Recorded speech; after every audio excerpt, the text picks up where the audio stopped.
Minister and leading Brexit campaigner Chris Grayling, and are you all conspiracy theorists dismissing these sort of observations of Mark Carney and Christine Lagarde as some sort of international stitch-up?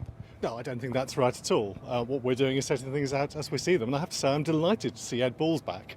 You know, the man who stood alongside Gordon Brown through the crash, the man who lost his seat at the general election, the man who presided over Norwich City's football fortunes. They got relegated. You know, welcome to the Remain campaign, Ed. But look, the reality is, there's no conspiracy here at all. In fact, the conspiracy theories about the European Union are there in black and white. They don't need any hidden elements to it. There is a clear plan to create a federation of the Eurozone that's going to change the way the European Union works. It's going to leave us on the fringes, with them making our laws for us, taking our decisions for us, without our ability to do anything about it. And of course spending the £350 million a week we send to Brussels to boot. Yeah, but where are your big names backing you? I mean, who is your counterpoint to President Obama or Christine Lagarde or Mark Carney? Donald Trump?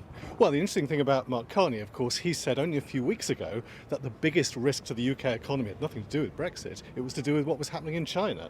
So the Bank of England can't have it both ways. It's only a short time since they said the international climate was much more a challenge for us.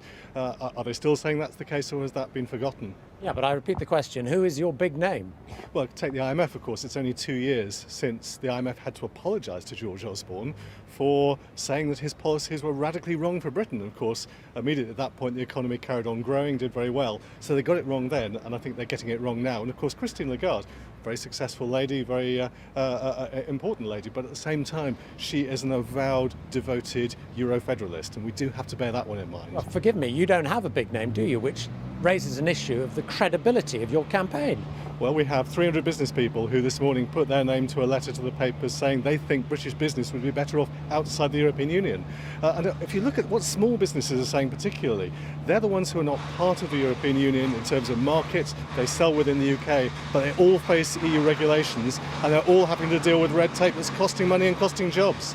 Chris Grayling, thanks very much. Yes, we had that letter, of course, signed by 300 business figures warning about the damage and burden on British business from EU regulation. You didn't frankly have the balls to put country before party.